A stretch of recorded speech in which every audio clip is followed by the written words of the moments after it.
Hey everyone, welcome back to a video here in a new filming location, and that is explained because where I normally film is packed with stuff from my folks.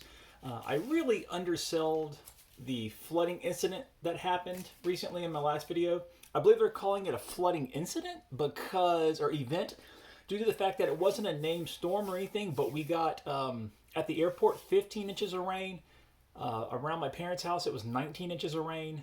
And I think the official record was between 13 and 14. It's the third most rain in a day on record since 18 something. Now I was lucky. I mentioned in the video my house didn't flood. However, my parents' house did flood. They got 9 inches inside. And I've been doing nothing but helping them out, moving stuff, packing things up. They're storing a lot of stuff here, so that's why it's actually crammed in my house. But their house is being gutted right now. And in doing so, they kind of gave me the last of my childhood stuff, and that was comic books. You can't see them here, but there are boxes and boxes over there. And so I'm going to show you the comics that I am going to get restored. I want to get them put in some cases to protect them, primarily for nostalgia and art. But I'll also show you some that I picked up recently just because I kind of got interested in them again. And I feel like I've seen every sci-fi and horror movie on streaming services. And what really kicked that off was this. The Tales from the Crypt paperback. You can get the digital version for about $13. This is a new release. It's about 15 to 17. Years ago they released this in hardback, but it was hundreds and hundreds of dollars. So I never got them. I bought this digitally, and I enjoyed it so much. I wanted at least one of them in paperback. I love the art. Look at that. And these are just really fun classic tales. They have a Vault of Horror one coming out. I might pick up that one too, but the rest I'll just get digitally. And that kind of coincided with YouTube recommending a channel called Cartoonist Kayfabe. It's run by two guys who make comics, and they talk about Wizard comics. Now, I was a huge fan of Wizard growing up. In a small town with one comic book store, not really a lot of mail order options. That was my go-to. I would try to order stuff out of that from advertisements. I'd try to get a read on what was going to be a good book and pre-order at my comic store. But as a kid, I didn't have much money. And why I fell out with comics pretty hard, I have these here I showed my wife the other day. And it's stuff like this. $3.50. Now, when you're a kid, and I had an irregular allowance, that was a lot of money. I did whatever I could to get comic books when I was young. I remember shoveling dirt and spreading it out for weeks on end, chopping firewood, anything I could do to earn a few bucks. And like I said, when you're earning that little, $3.50 is just astronomical. So when it came to titles like this, I could afford this and maybe $1 or $1.50 comic. But yeah, this is what broke me growing up, is these kind of covers. Now, I gotta be honest, I still really like these covers. $3.50 for inflation, that's gotta be what, $6 now? And yeah, that was just a lot of money for me. But as a kid, look at this. This is stained glass, a ninja with, what is that, embossed foil. Turrock's got everything. It's got a little fake metal plate right here. I'm still falling for this right now. But it was the variant covers and really the price. They have, what I've learned, a lot of variant covers now. But now you have options. You can get the standard version and then pay more if you want for the variants. And there's way too many variants. One Batman comic had, 80 something? But at the time when these came out, this was your only option. You might have this and the red might be green, and that'd be worth even more money. But you were paying $3.50 per issue. That really burned me. I got so irritated with it. I quit, got off comics completely, had no interest in them, never wanted to see them, and that was it. Well, in the intervening years, my brother, who collected comics like me, but he got out of them about a year or two earlier, he moved out, and what would happen is he would come in and he would read them and just leave them on the floor. He just treated them terribly. Now, I always kept mine in better shape than him, but he just kind of lost all regard, for keeping them in any sort of good condition, which was weird because I kept telling him, we spent money on these, stop it. And he's telling me, well, if you don't collect them, why do you care? he would just leave them on the floor and walk all over them. So here's some examples of the comics I took from my old closet that he kind of tore up a bit. So you can see there's a lot of damage on the spine. There's bends on the back. Like the color now is broken right there. So really bummed. Just wish they were in better shape. But I did find some gems in there. Now you're going to see a lot of Spider-Man comics. That was my guy. I had a really great setup where I had relatives just get me a subscription to a Spider-Man comic. And to them it was super easy because it was, what, $12, $15 back then for a Spider-Man comic or subscription. So I'd have, one set of grandparents get me a subscription to Web of Spider-Man, and then Spectacular and Amazing and regular Spider-Man. This Superman brings up another thing. They had these massive interconnecting storylines. So if you wanted the full story arc, you had to buy comics you had no interest in. That also got to me. Here's another good example. He was a big fan of the X-Men, so you can see here all the damage that he left behind in his wake. I have boxes of comics in this kind of shape. It's a real bummer because I just like the art so much still. Very nostalgic art too. I have specific memories tied to these covers. Some of these you can see here. There's a tear or something. So some older ones, some goodies. I like this cover a lot. I was a massive fan of the Green Goblin and Hobgoblin. Hobgoblin was my guy. Since I like Halloween so much, it was perfect. I was a sucker for these gimmicks. Look at that. And Spider-Man has really held my attention because one of the few comics who's had a consistent run of really solid games. I've only played maybe 2 Spider-Man games that were just so-so. The old PC one where he's the size of a thumbnail, and the Game Boy ones, which I still enjoyed the Game Boy ones, but looking back, those were pretty rough. However, ever since then, it's just been hit after hit, and I think I've beaten every single Spider-Man game that's come out for the PS3, 360. I have the Miles Morales and the new Spider-Man for PS5. I just haven't played it yet. I like this cover a lot. I like that foil. But these gimmicks really drove up the price. Giant size 200th issue. And this is one, if I do this restoration and encasing, this is a cover I would love to have.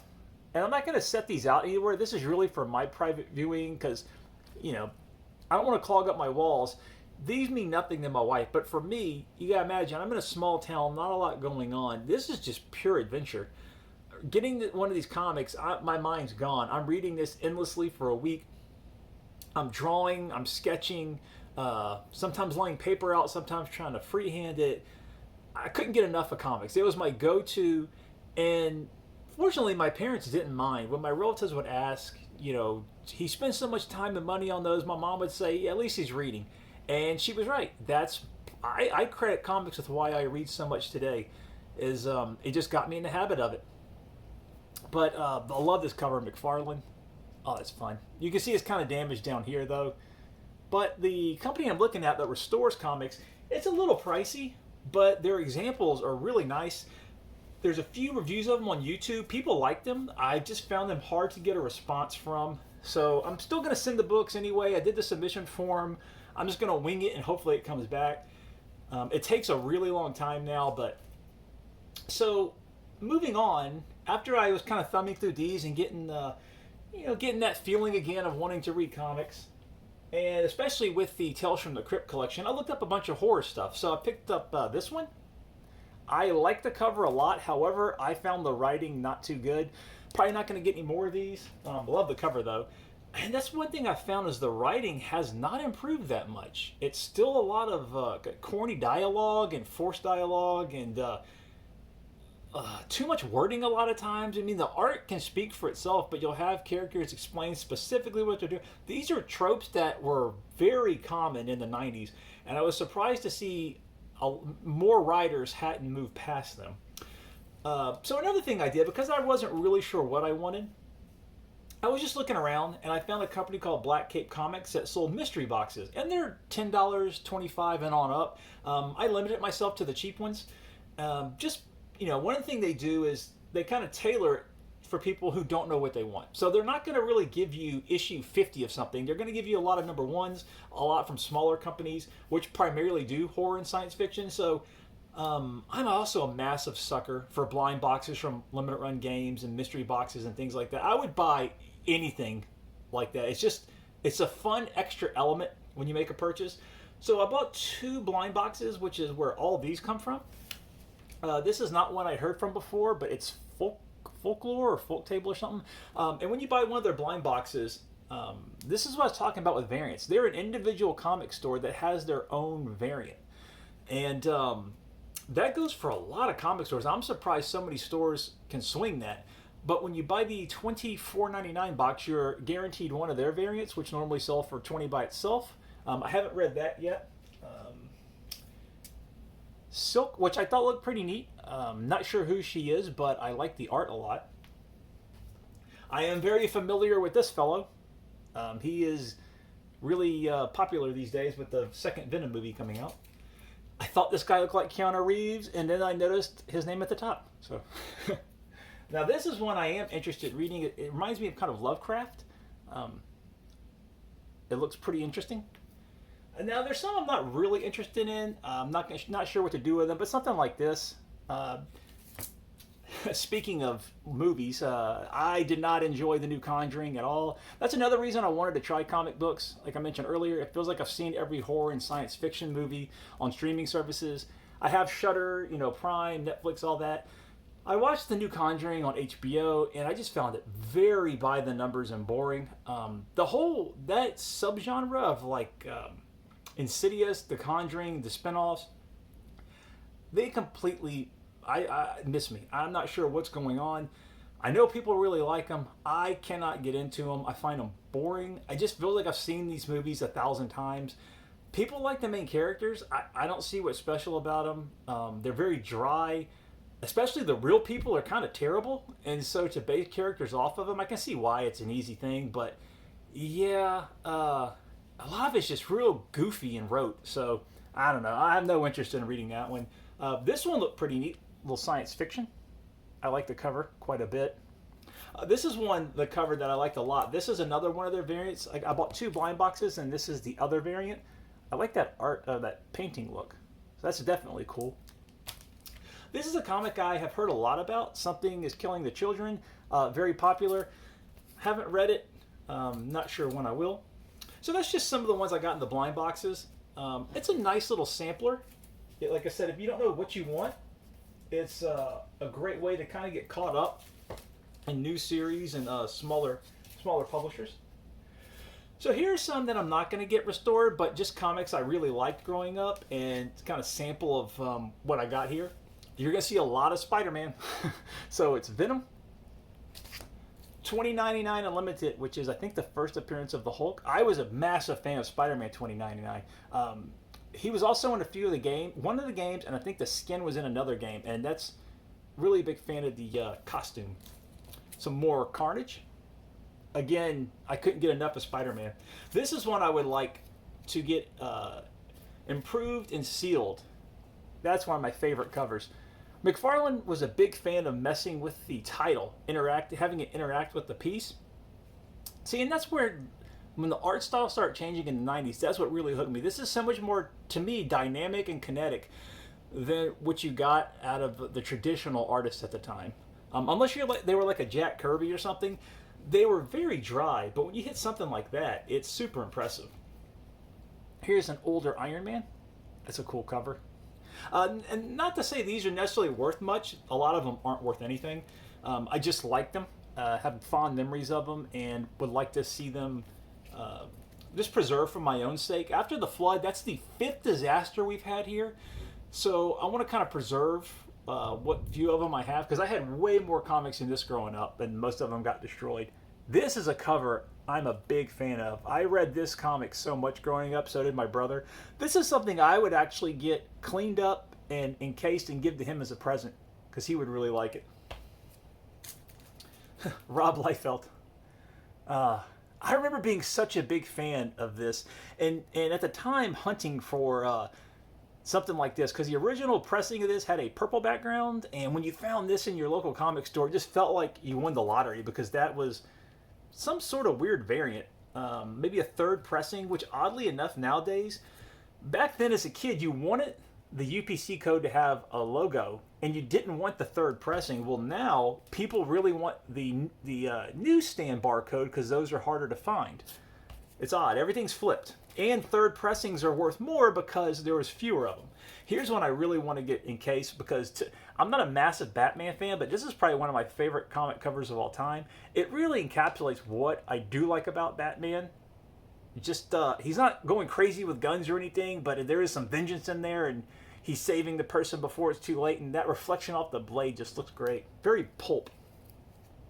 Like I said, big fan of McFarlane, so I have a few spawns I would like to get improved one day. I like this cover a lot. Kind of a Spider-Man pose. This is a cover, I just like the energy of it. I like Colossus quite a bit. He was great in the Konami game, although it looks like the cover's been cut off. It's got to be a printing error. It's not like we have cutting machines at the house. But you can see, yeah, there's a lot of damage, a lot of color missing at the top. Now, the company I was looking into, apparently they can fix a lot of that.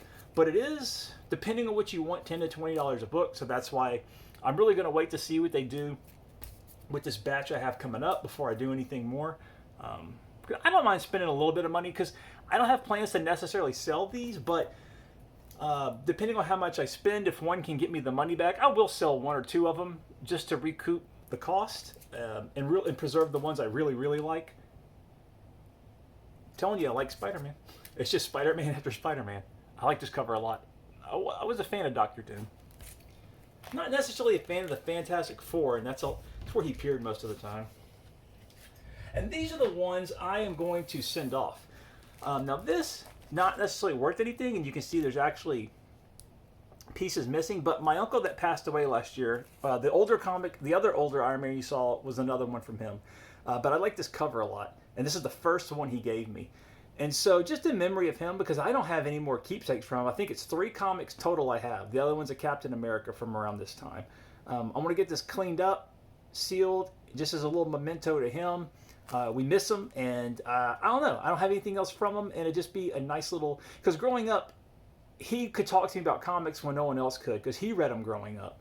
And so it was just really fun to have that uncle that's into something similar to you. And he was very patient with me. You know, I'm sure he didn't want to talk to me about this shit, but he was very patient, very nice, and just a sweet guy. So that's for him. This because I'm going to have to. I'm a bigger fan of Venom than Carnage, but yeah, that's just a great cover. I don't know why I like Cardiac so much, but I do. I mean, it's such a goofy design, but the blue on white really works, and I read this one a ton growing up. And this has to do with Carnage. I think he's in the very, last panel or last few pages. This is the first appearance of Deadpool, who has become super popular. The color scheme on this is great. I wouldn't think the blue, black, white, and red would work, but it's always been, they always pop to me. So that's one I'm going to send off. This is first appearance of Omega Red, but I just like the art a lot. The X-Men really had some great artists back then. It's a gimmick cover, but I don't care. Spider-Man and Venom. I'm telling you, as a kid, if I saw this foil, they knew what they were doing. Cartoonist Kayfabe talks about this a lot. You know, I didn't know the ins and outs of the industry. And when they describe kind of what this was doing, how they could charge more for this didn't really cost them much to produce or add that, I totally bought into it. I didn't care. I loved it. And it still catches my eye. And that's probably strictly down to nostalgia. Doesn't matter. Still enjoy it. This is a fun cover. Maverick and the Xavier Files. There's a lot of little damage on these you probably can't tell on camera, but I'm hoping the company can get all that. As mentioned him earlier, Spider-Man 2099. I wish there was a full game for him, but I guess those storylines weren't as popular as the regular Spider-Man. Speaking of which, this has quite a bit of damage, but, you know, fingers crossed they can fix it.